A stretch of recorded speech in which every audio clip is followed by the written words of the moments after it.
38에서 42번 시작해 볼게요. 과학과 공학에서 차원에 대해서 얘기할 건가 보다. 길이, 질량, 시간과 같이 일반화된 물리량의 성질을 말한다. 물리적인 양이 있대요. 이러한 차원은 흔히 단원을 나타내는 미터, 킬로그램, 초 등이 있습니다. 학교까지 100m다. 100m는 거리를 나타내는 단위, 거리는 길이 차원에 해당됩니다. 거리는 길이 차원. 미터, 킬로미터처럼 하나의 차원을 표시하는 단위는 여러 개일 수 있다. 차원을 대괄호로 사용해서 표시하는데 지름거리 등의 길이 차원이라기 때문에 이렇게 대괄호 길이라고 씁니다. 면적은 사각형의 넓이 어떻게 구해요? 가로 곱하기 세로 하잖아요? 그러니까 길이 곱하기니까 길이의 제곱으로 나타냅니다. 면적은 길이의 제곱. 길이와 길이 제곱은 물리량의 성질이 달라. 그렇지. 길이와 면적은 다른 거야. 그러니까 길이와 면적은 서로 다른 차원이다. 속도는 길이 나누기 시간이니까 길이 나누기 시간으로 표현합니다. 이러한 차원을 분석해서 단순 비교가 어려운 물리량 변수 사이의 관계를 미루어 알아내는 방법을 차원 해석이라고 합니다. 차원 해석, 네모. 차원 해석은 뭐다?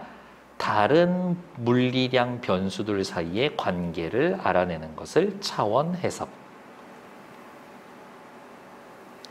차원 해석을 위해서는 차원의 동일성과 무차원화를 이해해야 합니다. 어이쿠야, 피곤해지겠네. 시작해 봅시다. 물리적 수식 양변의 각 항들은 동일한 차원을 가져야 하는데 이것을 차원의 동일성이라고 합니다. 차원의 동일성 밑줄.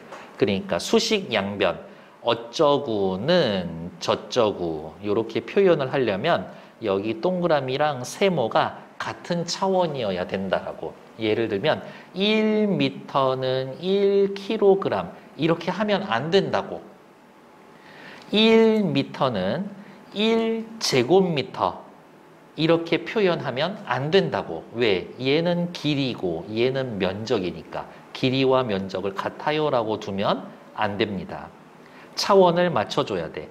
차원의 동일성을 통해 물리량 변수들의 관계를 알 수가 있습니다. 예를 들어 속도는 S 나누기 T, 거리 나누기 시간이라는 속도에서 속도와 길이 나누기 시간은 차원이 같습니다. 여기까지는 이해했어요? 속도, 그러니까 말이 어렵지만 그냥 이렇게만 표현할게요. 속도는 길이 나누기 시간. 차원이 같아서 이렇게 등호를 쓸 수 있다고. 이를 통해 속도, 거리, 시간의 세 변수의 관계가 나타납니다. 위 식에서 길이 나누기 시간과 같이 한 차원으로 다른 차원을 나누는 것이 가능함을 알 수가 있습니다. 밑줄, 한 차원으로 다른 차원을 나누는 것이 가능하다. 이처럼 한 차원으로 다른 차원으로 곱하거나 나눌 때에는 차원의 동일성이 유지가 됩니다. 밑줄, 곱하거나 나눌 때는 차원의 동일성이 유지가 됩니다. 다른 항에 차원이 다른 항을 더하거나 빼면 차원의 동일성은 유지가 되지만 차원이 다른 항을 더하거나 빼면 차원의 동일성은 유지되지 않습니다. 그래서 속도는 길이 나누기 시간 더하기 질량과 같은 수식은 성립할 수가 없는 겁니다. 요 말 이해했나요? 예를 들면 이런 거지. 더 쉽게 이야기하면 A가 B다 라고 이야기하려면 A 더하기 C는 B 더하기 C. 이거는 괜찮아. 하지만 A는 B 더하기 C 뜬금없이 한쪽 항에만 더해주면 얘는 안 된다고. 그 이야기 하는 거네요. 수식에서는 이 파이와 같은 상수들은 차원을 갖지 않아서 무시합니다. 상수는 차원이 없어서 무시합니다. 세 번째 단락. 다음으로 무차원화 밑줄. 차원을 지닌 변수나 수식을 차원이 없는 걸로 만드는 겁니다. 오, 그래요? 차원은 단위로 나타내므로 차원이 없다라는 건 단위가 없다라는 거다. 밑줄.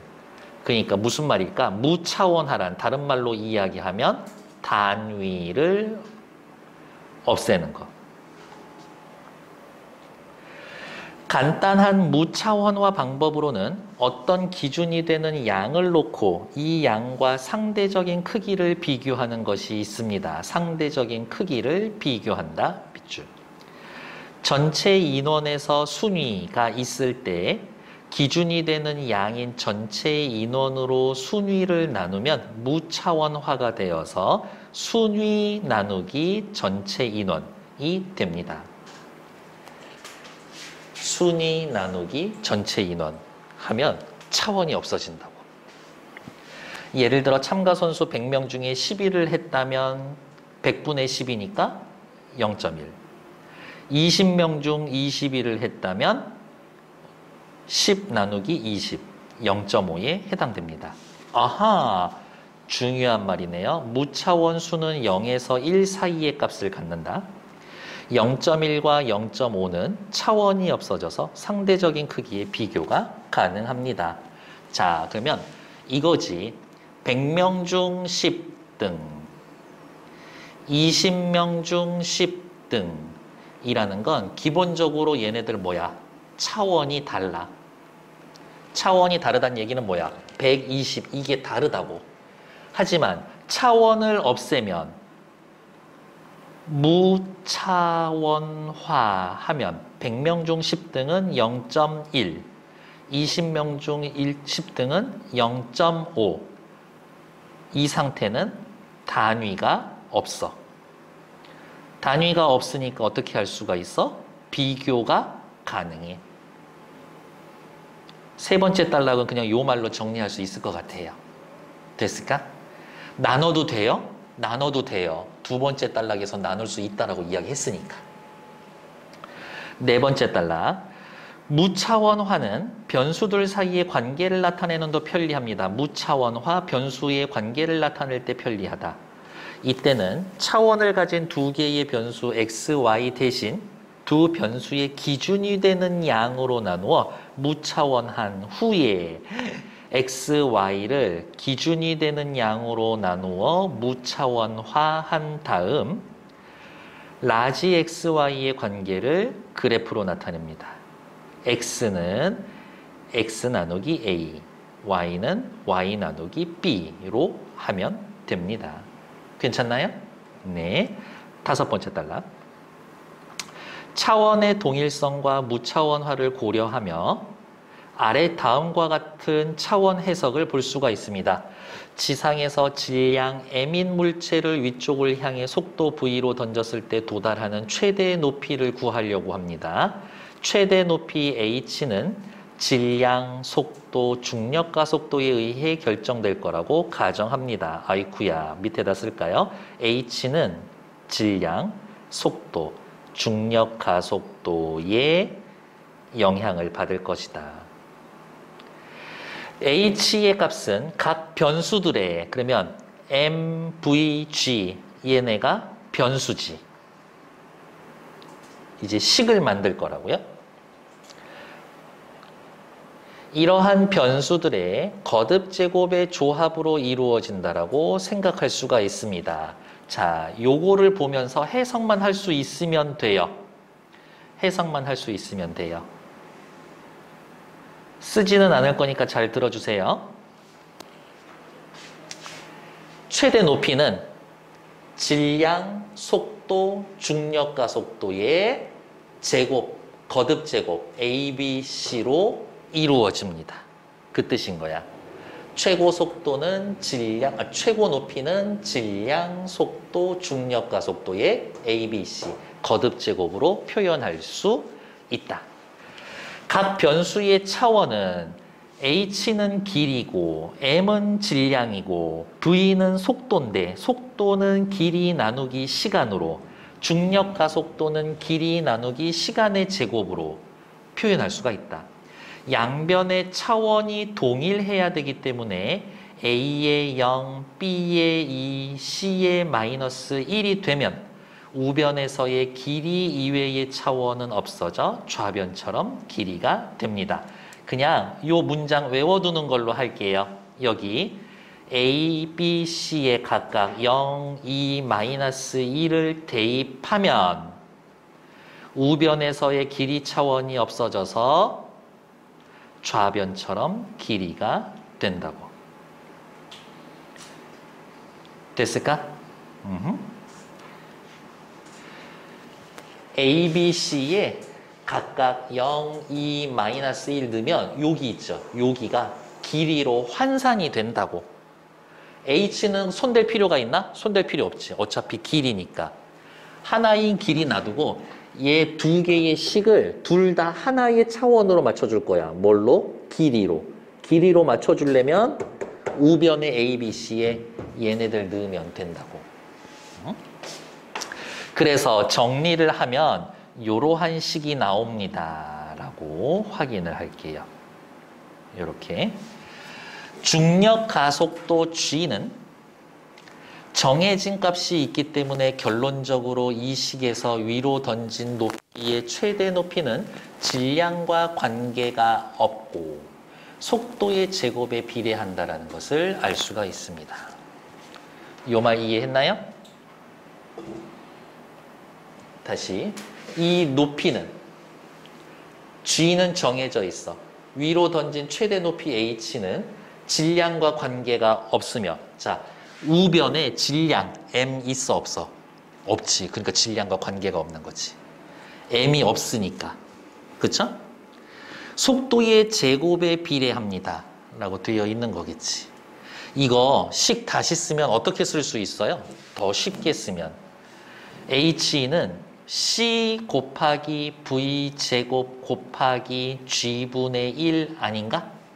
그렇죠. 그러면 이렇게 얘기할 수 있을 것 같은데 최대 높이는 C에 비례해. V 제곱에 비례해. G에 반비례해. 이렇게 표현할 수가 있는 거겠지. 됐을까요? 이렇게 차원 해석으로 실험 없이 단순히 각 변수들만 차원만 분석해도 구체적인 결과를 도출할 수가 있다. 남은 변수들과의 관계를 고려해서 실험을 하면 상수값 C를 구할 수가 있는데 그렇지 않을까? C 우리 지금 모르죠? 근데 어떠한 물건을 속도를 정해줘서 던져. 속도를 정해줘서 던지면 V는 우리가 정해서 던지니까 V 값 알지. G 중력 가속도는 이미 알고 있지. 속도로 던졌을 때 올라간 최대 높이 H 구하려면 구할 수 있지. 그러면 어떻게? C도 구하려면 구할 수 있지. 그렇지 않겠어요? 오케이. 남은 변수들을 고려해서 C를 값을 찾을 수가 있다. 과학에서 상수값 C의 수치를 아는 것보다 변수들 간의 관계를 이해하는 게 훨씬 중요합니다. 차원 해석을 활용하면 변수가 많아 복잡한 과학적, 공학적 문제의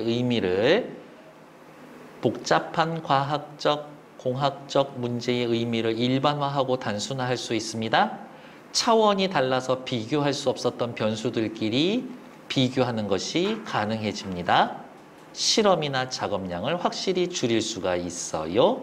라면서 차원 해석의 의 정도라고 볼 수가 있겠네요.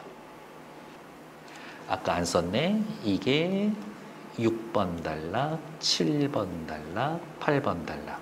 이렇게 할 수가 있겠네요. 괜찮을까요? 자, 이 지문에서 제일 핵심이 되는 말은 뭐예요? 차원 해석이지. 그렇지 않을까? 차원 해석 어떻게 할 거예요? 라고 물어보고 있는 거지. 차원 해석이란 뭡니다? 차원 해석 어떻게 해요? 차원 해석하면 8번째 단락 1에서 좋아요 이거지. 38번의 답은? 그렇죠. 4번이라고 확인해 놓으면 되겠지. 39번 볼게요. 기억을 고려해서 보기의 수식을 분석한 내용으로 적절한 것은 어떤 면적 A를 구하는 식이 요거라고 가정을 해봅니다. 면적 A예요. 그럼 A가 면적이지. 그러면 우변에 있는 얘네들을 전부 다 면적으로 바꿔줘야 되겠네? 그쵸? 1번 B, C, D 모두 길이여야만 수식이 성립한다? 꼭 길이여야 할 필요 없어. 우리는 더하고 빼고 곱하고 나눠서 만들 수 있으니까. 그러니까 1번 탈락. 2번 B, C, D 모두 길이의 제곱 면적이어야 한다? 아니요. A 면적이고 B, C, D 꼭 면적이어야 할 필요가 없죠? 2번 지우고. 3번 B, C는 길이, D는 길이 제곱이어야 수식이 성립합니다. 괜찮나? 괜찮지. 왜요? 특히 요 2와 파이는 우리 무시해도 상관이 없었잖아. 상수였었으니까. 그렇지 않나요? 네. 4번 B, D는 길이 제곱이어야 수식. 이거 무시하고 3번 맞는 얘기였으니까 4번도 5번도 틀린 얘기죠. 왜? 2와 파이는 영향을 미치지 않으니까. 상수는 영향을 미치지 않는다라고 우리 아까 지문에서 확인했었죠? 그래서 5번도 틀린 얘기. 39번의 답은 3번. 괜찮을까? 네. 다음 40번 보러 갈게요. A를 바탕으로 보기를 이해한 내용으로 적절하지 않은 것은 A 한번 읽어볼게요. 그림 1은 시간과 몸무게라는 차원이 있는 두 변수로 나타낸, 여기 볼까요? 시간과 몸무게로 나타낸 사람과 개의 성장 곡선입니다. 그림 2는 두 변수를 무차원화한 무차원 시간, 무차원 몸무게의 관계를 나타낸 겁니다. 단, 사람의 수명은 80년, 성체의 몸무게 68, 개의 수명은 10년, 성체의 몸무게는 10kg이라고 가정을 합니다. 시작해 볼게요. 1번, 이 표 보면서 할게요. 1번, 그림에선 가와 나는 시간에 따라 몸무게가 어떻게 변화하는지 두 변수의 관계로 파악할 수가 있다. 그렇죠. X축의 이동에 따라 Y축이 어떻게 변합니까? 하는 거니까 1번 괜찮지. 2번, 그림 1에서는 가와 나의 수명이 달라서 몸무게 과정에 대한, 그렇지, 상대적인 크기를 비교하기 어렵다. 맞는 이야기인 거죠. 그러면 2번에다가 쓸까요? 뭐라고? 따라서 옆에다가 씁시다. 서로 비교하려면 우리 뭐 해야 돼? 무차원화 해야 한다.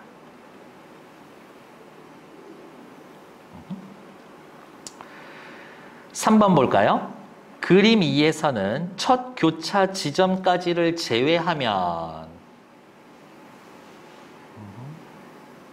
그러니까 어디서부터? 여기까지, 첫 교차 지점 여기까지, 여기의 구역을 제외하면 나보다 가의 성장이 대체로 빠르다고? 성장 누가 더 빨라요? 개가 더 급격하게 올라가지 않나? 그렇지. 그러니까 나의 성장 속도가 대체로 빠르지. 3번이 틀린 얘기네요. 대체로 빠르다라는 걸 가보다 나의 성장 속도가. 왜 옆에다 쓸까요? 그래프의 기울기는 나가 가보다 더 크니까. 누가 봐도 그렇게 생겼는데 뭐. 4번, 그림 2에서 나가 성체 도달 몸무게에 도달하는 시점 어딘데? 여기죠. 나가 성체에 도달하는 시점 여기지. 가가 도달하는 시점은 여기죠. 나는 0.2, 가는 0.3. 그러니까 4번 맞는 말이지. 5번, 몸무게를 성체 몸무게로, 시간을 수명으로 나누어서 0에서 1 사이의 값으로 나타냈습니다. 나쁘지 않죠? 도대체 어떻게 나눴어요? 라는 걸 어디에서 할 수 있어요? 여기서 할 수 있죠? 무차원 시간 T로 나눴고, 무차원 몸무게 M으로 나눠놨지. 그리고 밑에 그래프를 봤더니 값이 어디서부터 어디까지? 0에서부터 1.0 요 사이에 있으니까 5번 맞는 말이지. 답은 3번. 됐을까요? 41번 보러 갈게요. B에 대한 학생의 반응으로 적절한 것은 B 어디 있어요? 어이쿠야, 저기 엄청 길었었던 부분 얘네들 확인하시면 되겠고, 자 보러 갑시다. 1번, 변수들의 관계보다 상수값 C를 아는 게 중요하다고? 거짓말하고 있네. 우리 앞에서 뭐라고 이야기를 했었는데요. 어디가 있을까? 어디가 있을까? 7번째 단락에 나와 있죠? 뭐라고 그랬어요? 상수값 C의 수치를 아는 것보다 변수들 간의 관계를 이해하는 게 더 중요하다라고 해놨으니까 이거 틀린 얘기지. 41번에 1번 틀린 얘기. 2번 G를 제곱하여 양변의 차원을 동일하게 해줬다. 양변의 차원을 동일하게 해주기 위해서 어떻게 했어요? 요거 했지. 여기 요만큼 한 거지. G로 나눠준 게 아니라. 그러니까 41번에 2번 틀린 얘기지. 3번 차원 해석으로는 H는 V와 무관하다고? 거짓말. H는 V 제곱, 속도의 제곱에 비례하는데 그럼 관계가 있지. 이렇게. 그러니까 3번 틀린 얘기죠. 4번 질량을 달리하면 실험을 반복할 필요가 없겠군. 맞아요? 질량을 달리하면 실험을 반복할 필요가 없겠군. H는 C 곱하기 V제곱 곱하기 G분의 1이죠. M이 변해도 여기 우변에 M이 있나? 없지. 그쵸? 그러니까 M은 중요한 게 아니야. 그쵸? 그러면 41번에 4번 뭐라고 쓰면 되겠어요? 41번에 4번 옆에다가는 M은 바뀌든 아니든 상관이 없어. 왜? 옆에다가 이렇게 써놓으면 되겠죠. H의 변수가 아니니까. 더 쉬운 말로 쓸까? 우변에 M이 없으니까.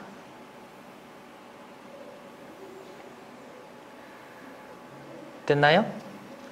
A, B, C의 합이 1이 되면 좌변은 차원이 없는 상태가 되겠군. 그렇지는 않을 거예요. 이렇게 다 곱으로 되어 있기 때문에 합이 0이 되려면 세 개의 하나는 0이고 나머지 하나의 절대값이 같아져야 된다. 뭐 이런 이야기를 하는 건데 그거하고는 뭐 상관이 없을 거예요. 그래서 답은 4번. 42번 단어 뜻으로 잘못되어 있는 거는 5번이고요. 이거 뭐 내신 대비 나올 거니까 사전 단어의 뜻 그대로 나오지는 않겠지. 요거는 아까 해설지 드린 거 확인해 놓으시면 될 것 같아요. 오케이.